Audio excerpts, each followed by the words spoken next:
The latest solar panel efficiency breakthroughs. Higher solar panel efficiency means more electricity production. This is crucial for increased power output and higher energy savings in homes and businesses. Perovskite cells are gaining momentum due to their potential for high efficiency and low costs.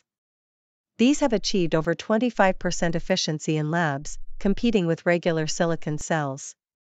Tandem cells use multiple layers to capture a wider range of light, achieving efficiency that exceeds 30% by combining materials like perovskite and silicon. Ultra-thin solar panels offer an efficiency boost. Their streamlined design optimizes energy production while fitting easily into various settings, enhancing the overall effectiveness of solar power systems. Quantum dots, tiny semiconductor particles, enhance light absorption and energy conversion. Integrating them into PV cells can significantly improve their performance.